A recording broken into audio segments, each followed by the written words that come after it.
Hello students, कैसे हैं आप सब। आशा करती हूँ आप अच्छे होंगे और अच्छे से अपनी पढ़ाई कर रहे होंगे। मैं मोनिका रावत आपका स्वागत करती हूँ आईसीटी वर्चुअल क्लासरूम देहरादून में। बच्चों, आज हम क्लास 10th का जो आपका सब्जेक्ट है साइंस, उसका जो आपका 2023 का प्रतिदर्श प्रश्न पत्र है उसे हम कंटिन्यू करेंगे। तो बच्चों, पिछले लेक्चर में हमने इस प्रश्न पत्र के कुछ प्रश्नों को हल किया था, उनके कॉन्सेप्ट समझे थे। आई होप आपको ये प्रश्न समझ में आए होंगे। आज हम इसके आगे के प्रश्नों को डिस्कस करेंगे। तो बच्चों, आज का आपका पहला प्रश्न है, एक अवतल दर्पण द्वारा किसी वस्तु का प्रतिबिंब बनाना दर्शाने के लिए किरण आरेख बनाइए। क्या कहा गया है, आपको यहाँ पर एक जो है क्या बनाना है, रे डायग्राम बनाना है, ठीक है, किरण आरेख बनाना है। और यहाँ पे आपको कंडीशन दी गई। बेसिकली यहाँ पे जो आपका किरण आरेख बनेगा वो अवतल दर्पण के लिए बने, ठीक है। अब आप देख सकते हैं कि इस प्रकार का प्रश्न हमने जो आपके प्रश्न पत्र थे उनमें भी देखा था, जो आपके प्रीवियस ईयर के प्रश्न पत्र थे उनमें भी हमने देखा था, और वहां पे भी हमने डिस्कस किया था रे डायग्राम। तो यानी ये बेहद इंपॉर्टेंट टॉपिक है। जितने भी आपके रे डायग्राम है, जितने भी आपके किरण आरेख है, चाहे आपके दर्पण है चाहे लेंस है, जिसके भी है, बहुत इंपॉर्टेंट है। उनको आपको बिल्कुल अच्छे से लर्न करना है, अच्छे से बिल्कुल लिख लिख के प्रैक्टिस करनी है, क्योंकि इस प्रकार का प्रश्न आपका आता है, ठीक है। तो आपका इसमें पहला पार्ट है, वस्तु दर्पण के ध्रुव यानी P व फोकस F के बीच में है। पहली कंडीशन क्या दी है कि P और F के बीच में हमारी क्या है, वस्तु। दूसरा, वस्तु दर्पण की वक्रता केंद्र तथा फोकस के बीच में। दूसरा क्या कहा गया है, C और F के बीच में हमारी क्या है, वस्तु। Draw ray diagram to show the image formation of an object by a concave mirror when object is in between P and F of the mirror, ठीक है। दूसरा है, object is in between centre of curvature and focus of the mirror। सबसे पहले हम बात करेंगे, जब हमारी वस्तु फोकस और पोल के बीच में, कौन सा दर्पण है, अवतल दर्पण है। अवतल दर्पण यानी कॉनकेव मिरर कैसा दर्पण होता है, कन्वर्जिंग मिरर। यानी इस दर्पण पे जो किरणें पड़ती हैं, समानांतर किरणें जब पड़ती हैं, तो वो परावर्तन के बाद एक बिंदु पे क्या हो जाती है, मिलती है या कन्वर्ज होती है, ठीक है। अब यहाँ पे हमने वस्तु को कहाँ पे रखा है, पोल और फोकस के। तो आप क्या करेंगे, सबसे पहले एक कॉनकेव मिरर यानी अवतल दर्पण बनाएंगे, ठीक है। उस वहां पे आप जानते हैं पोल क्या होता है, दर्पण का केंद्र, ये आपका पोल हो गया। अब इस पोल से पास कराएंगे आप एक मुख्य अक्ष को, ये आपका मुख्य अक्ष। अब इस पोल से आप कुछ दूरी पर फोकस पॉइंट लेंगे और एक पे आपका होगा सेंटर ऑफ कर्वेचर। एक पॉइंट फोकस और दूसरा सेंटर ऑफ कर्वेचर यानी वक्रता की। अब हमने क्या किया, ए बी वस्तु ली, ए बी वस्तु से किरणें निकलेंगी, बहुत सारी किरणें निकलती हैं, लेकिन यहाँ पे हम दो किरणें कंसिडर कर रहे हैं। एक जो है आपके मुख्य अक्ष के समानांतर है, पैरेलल है, और वो क्या करती है, दर्पण से टकरा।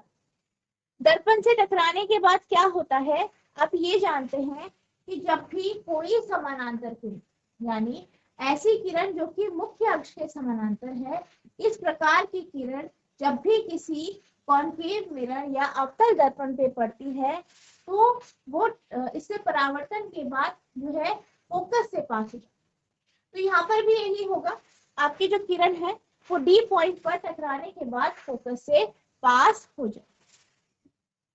अब अगर हम दूसरी किरण की बात करें, यहाँ से एक और किरण निकलती है, उत्सर्जित होती है, वो यहाँ से उत्सर्जित होगी और फिर दर्पण पे पड़ेगी। दर्पण पे पड़ने के बाद फिर क्या होगा, परावर्तन होगा और वो सेंटर ऑफ कर्वेचर यानी सी से पास हो जाएगी, ठीक है, इस तरीके से पास हो जाएगी। अब अगर हम बात करें, ये यहाँ से पास हो गई, क्योंकि आप जानते हैं कि ऐसी किरण जो कि आपकी सेंटर ऑफ कर्वेचर या वक्रता केंद्र से पास होती है या उसी दिशा से वो पास होती है, तो वो क्या करती है, टकराने के बाद अपने पथ को वापस से क्या करती है, उसी पे चली जाती है। तो यहाँ पे भी यही होगा, किरण इधर जाएगी, ई पे टकराएगी, वापस सी से पास हो।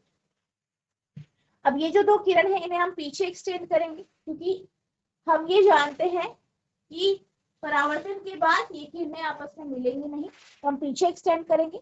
एक्सटेंड करके ये दोनों किरणें एक बिंदु पे मिलेंगी, क्योंकि आपकी ए डैश बिंदु होगा, और ये आपका ए बी वस्तु के ए पॉइंट का क्या होगा, प्रतिबिंब हो। यहाँ पे आप ए डैश ले लेंगे और यहाँ पे आपका क्या बन जाएगा, इमेज बन जाएगी। तो ये आपका क्या हो गया, किरण आरेख।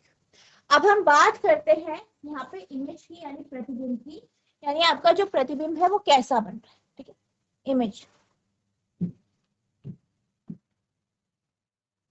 यानी प्रतिबिंब की हम बात कर लेते हैं। इमेज फॉर्मेशन जो हो रहा है उसमें प्रतिबिंब कैसा है, इमेज कैसी है। तो आप देख सकते हैं इमेज कहाँ पर है, दर्पण के पीछे, यानी हमारी जो इमेज है वो हमें दर्पण के पीछे प्राप्त हो रही है, यानी हमें ये किसी भी स्क्रीन पे प्राप्त नहीं हो रही है, इसलिए आपका जो प्रतिबिंब है वो आभासी है। ठीक है, तो पहला पॉइंट क्या हो गया आपका, आभासी प्रतिबिंब।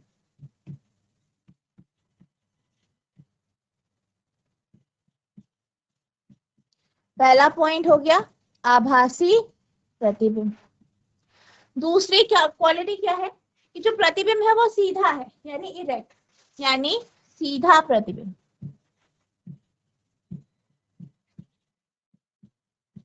सीधा प्रतिबिंब। इसकी तीसरी क्वालिटी क्या है, तीसरी विशेषता क्या है, आभासी है, सीधा है, ठीक है, और कैसा है, बड़ा, एनलार्ज या आवर्धित, ठीक है, वस्तु के आकार से बड़ा,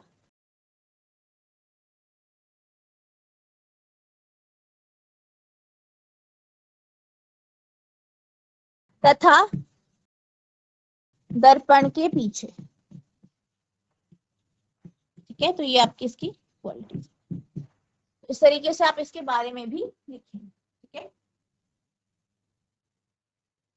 आप इसको नोट करेंगे।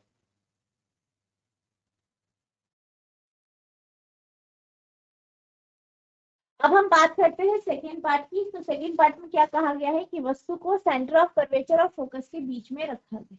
ठीक है, यानी वक्रता केंद्र और फोकस के बीच में यहाँ पे रखा गया। ठीक है,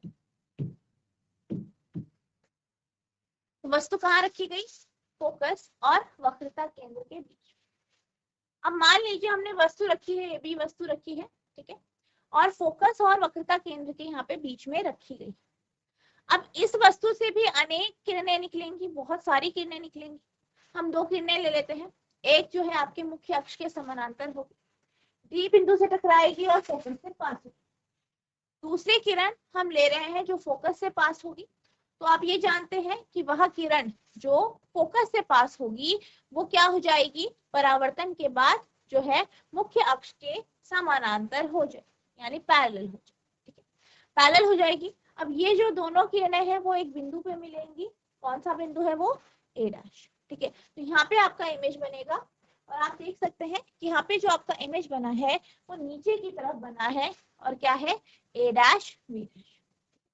अब यहाँ पे हम प्रतिबिंब के बारे में बात करेंगे कि हमारा जो प्रतिबिंब है वो किस प्रकार का यहाँ पे बन रहा है। ठीक है, प्रतिबिंब की बात कर लेते हैं।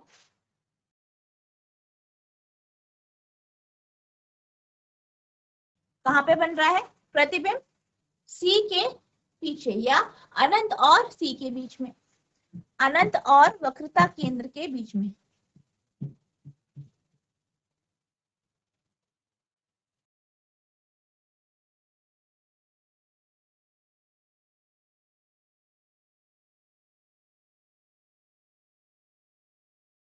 ठीक है, अनंत और वक्रता केंद्र के बीच में आपके क्या बन रहा है, यहाँ पे आपका प्रतिबिंब बन रहा है। नेक्स्ट आप देख सकते हैं आपकी जो वस्तु है उसका आकार प्रतिबिंब के आकार से छोटा है, यानी प्रतिबिंब का आकार बड़ा। तो आप लिखेंगे पहला बिंदु ये हो गया, दूसरा हो गया प्रतिबिंब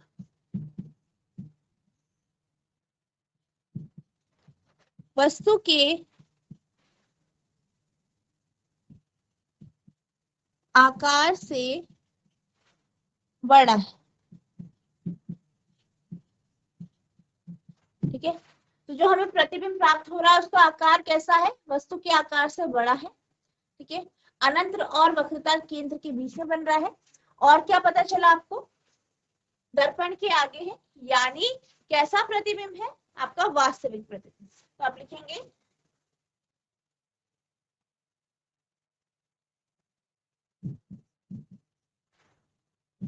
वास्तविक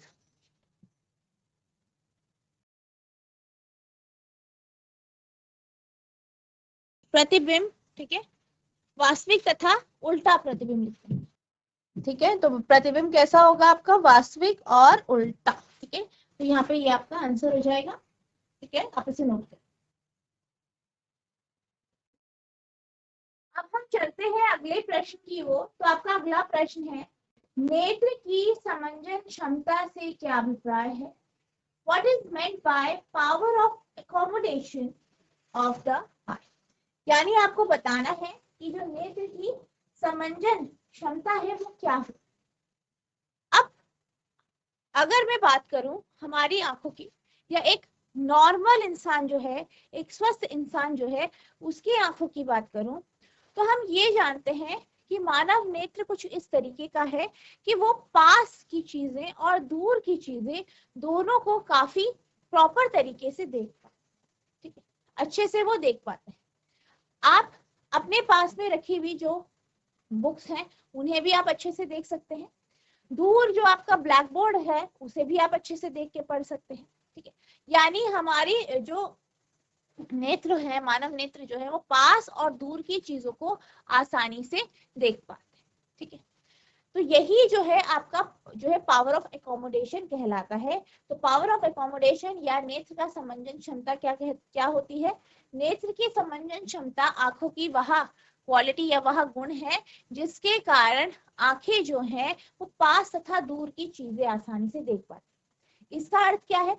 इसका अर्थ यह है कि वह वस्तु जो आपके पास है, मान लीजिए मेरे पास ये पेन है, तो मैं इसे अच्छे से देख पा रही हूँ।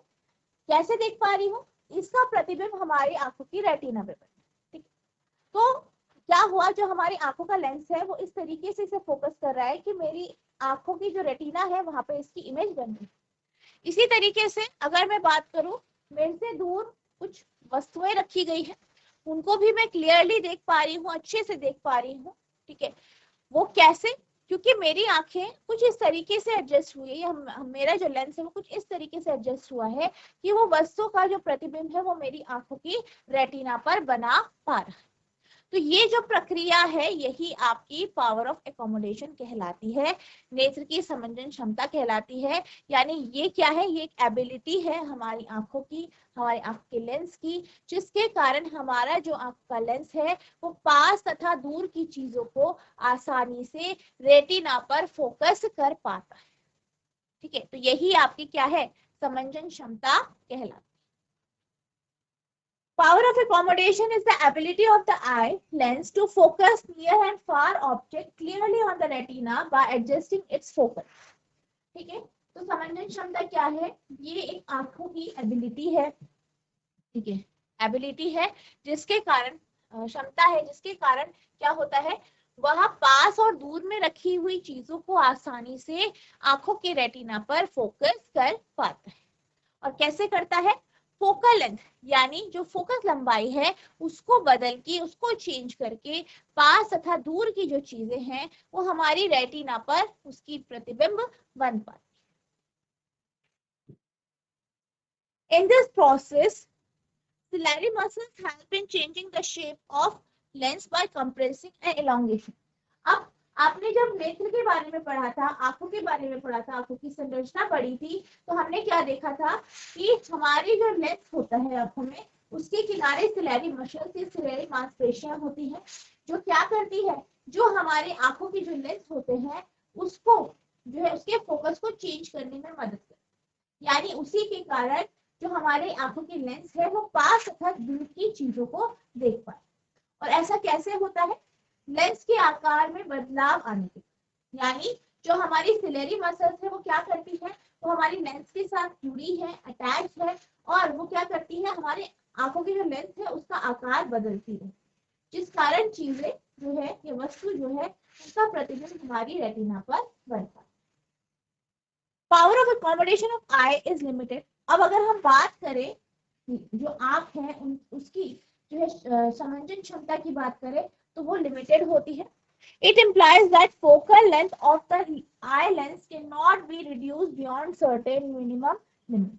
इसका अर्थ ये है कि जो आंखों की जो लेंस है, हमारी जो आई लेंस है, इसकी जो फोकल लेंथ है या फोकल लंबाई है, उसे हम एक लिमिट के बाद हम कम नहीं कर सकते। इसकी कुछ मिनिमम लिमिट होती है, यानी इसकी कुछ रेंज होती है। समंजन की क्षमता नेत्र लेंस की अपनी फोकल लंबाई को समायोजित करके निकट तथा दूर की वस्तु को स्पष्ट रूप से रेटिना पर केंद्रित करने की क्षमता है। इस प्रक्रिया में सिलेरी मांसपेशियल लेंस को संकुचित और लंबा करके उसके आकार में बदलने में मदद करती है। आंखों की समंजन क्षमता सीमित है।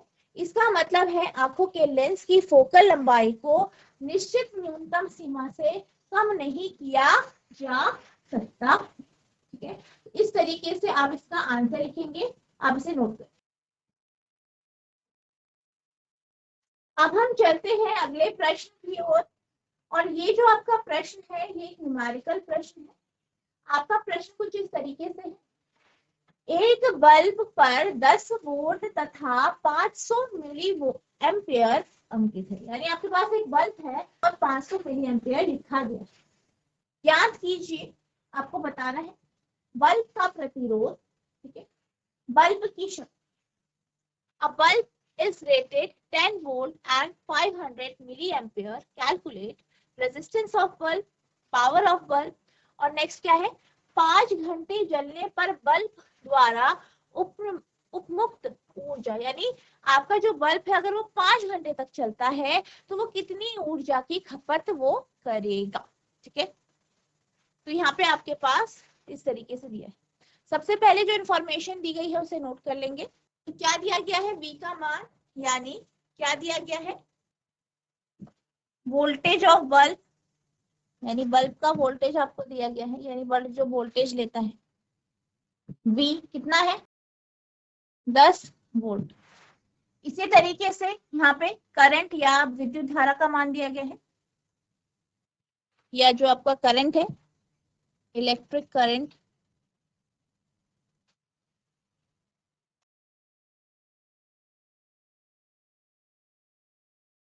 $500 मिली एम्पियर, या हम लिख सकते हैं, क्या लिख सकते हैं आप, मिली एम्पियर है, इसे एम्पियर में परिवर्तित करेंगे।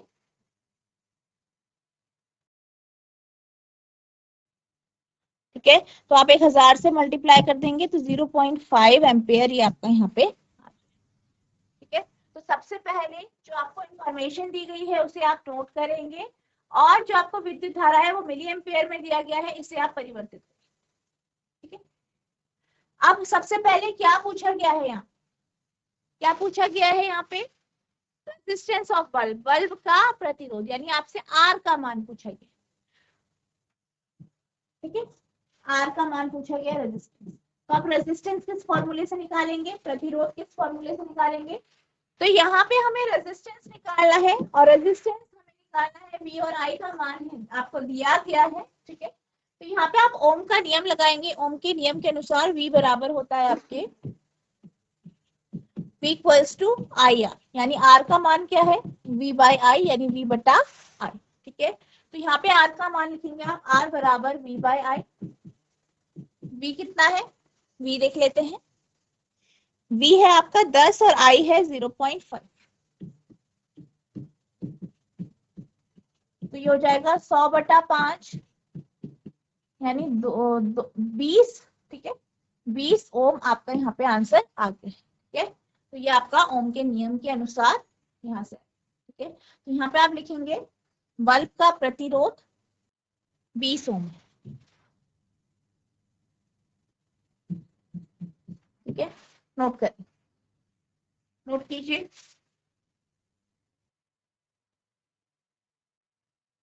अब बात करते हैं सेकंड पार्ट की। सेकंड पार्ट में क्या बोला गया है, बल्ब की शक्ति, यानी पावर ऑफ बल्ब, यानी बल्ब का पावर निकालना है आपको।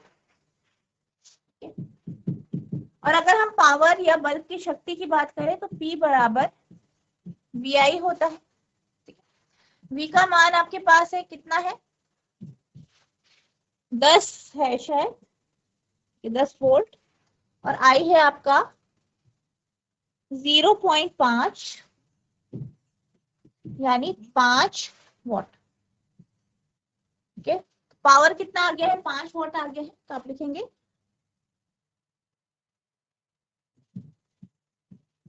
बल्ब की शक्ति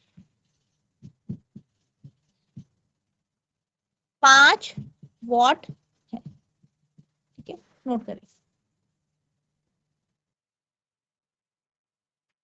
अब इसका जो तीसरा पार्ट है वो देख लेते हैं। तीसरा क्या कह रहा है कि 5 घंटे तक अगर बल्ब जलता है तो वो कितनी ऊर्जा की खपत करता है। ठीक है, तो इसको निकालने के लिए आप लिखेंगे थर्ड पार्ट। थर्ड पार्ट आपको एनर्जी निकालनी है, और आप जानते हैं P बराबर E बाय D होता है, तो यहाँ पे जो E का मान होगा वो होगा P इंटू T। P कितना है, P है आपका 5, T क्या है घंटे में। ठीक है, घंटे में आपको कितना दिया गया है, कितना घंटा दिया गया है, 5 घंटा। 5 आपका ये आया है P, और 5 घंटे आपको दिए गए हैं 25 वॉट आवर, या आप लिख सकते हैं। ठीक है,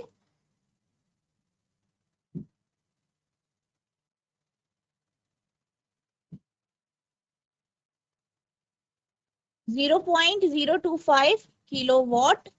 ठीक है, तो ये आपकी एनर्जी आ गई। तो आप लिखेंगे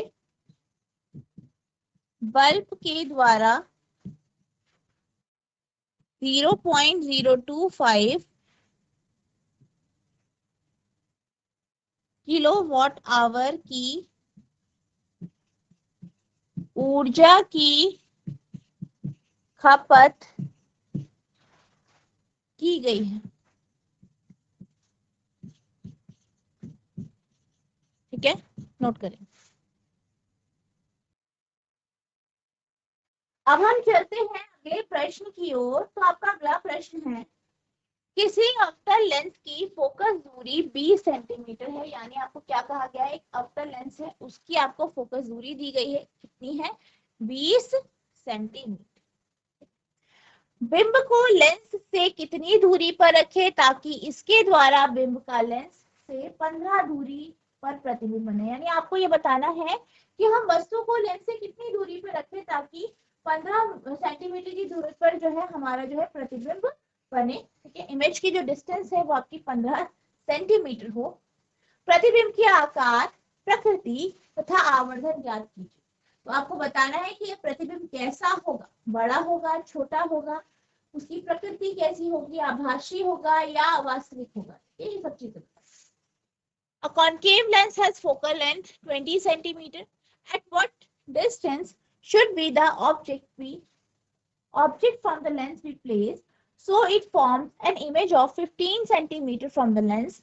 Find the nature, size and magnification of image. ठीक है, तो सबसे पहले जो इंफॉर्मेशन दी गई है उसे नोट करेंगे। क्या दिया गया है, सबसे पहले फोकल लेंथ f का मान। ठीक है, कौन सा लेंस है आपका, अवतल लेंस यानी कॉन्केव लेंस। और आप देख सकते हैं कॉन्केव लेंस का जो फोकल लेंथ होता है वो कैसा होता है आपका, नेगेटिव, यानी -20 सेंटीमीटर। साथ ही साथ आपको बताया गया है कि आपको क्या बताया गया है, V का मान बताया गया है कितना है, 15 सेंटीमीटर। V का मान आपको यहाँ पे 15 सेंटीमीटर दिया गया है। और आपको एक चीज पता है, क्या पता है, आप ये जानते हैं कि जो आपका कॉन्केव मिरर होता है, ठीक है, सॉरी कॉन्केव लेंस होता है, कॉन्केव मिरर कैसा होता है, कन्वर्जिंग, लेकिन कॉन्केव लेंस जो होता है वो डाइवर्जिंग लेंस होता है। और यहाँ पे हर केस में प्रतिबिंब आभासी बनता है और दर्पण के आगे बनता है, यानी यहाँ पे आप V का मान नेगेटिव में लेंगे।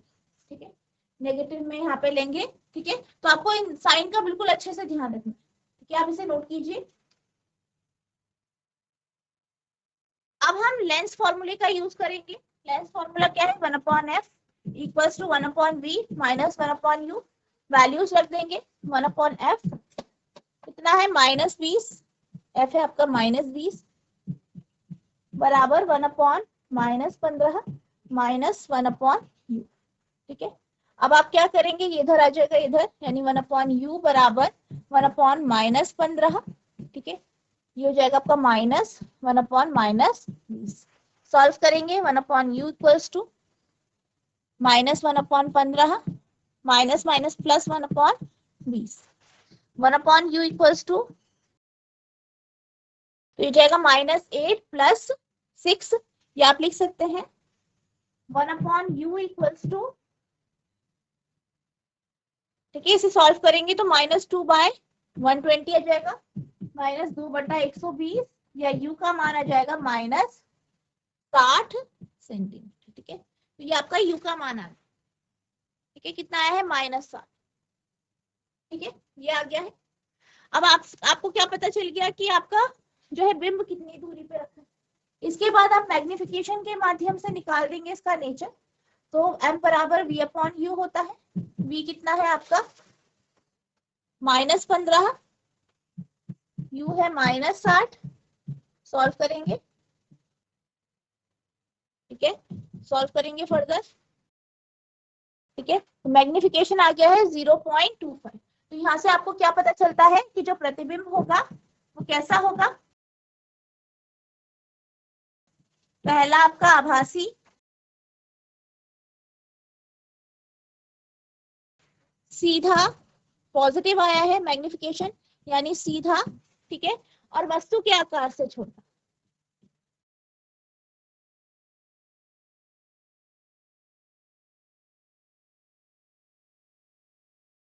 ठीक है, और इसकी स्थिति क्या होगी, प्रतिबिंब की स्थिति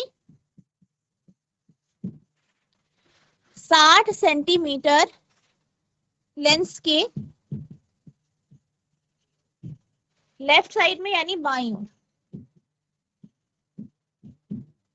ठीक है, ये आपका यहाँ पे आंसर नोट करें। तो बच्चों, आज हमने जो आपका 2023 का प्रतिदर्श प्रश्न पत्र है उसे हमने कंप्लीट कर लिया है। उसका जो आपका भौतिकी का पार्ट है, यानी फिजिक्स का जो पार्ट है, वो हमने आज जो है पूरा आपका हो गया। आपको इस क्वेश्चन पेपर को रिवाइज करना है, साथ ही साथ जितना आपको पढ़ाया गया है इसे रिवाइज करना है, और जितने भी आपके टॉपिक्स हैं उनको अच्छे से लर्न करना है। बाकी आपको बिल्कुल अच्छे से अपना एग्जाम देना है। ठीक है, तो और बाकी आपका जो भी आपको डाउट होगा तो आप नेक्स्ट लेक्चर में पूछ सकते हैं। तो बच्चों, आज के लिए बस इतना ही, मिलते हैं हम नेक्स्ट सेशन में। तब तक के लिए thank you and have a nice day.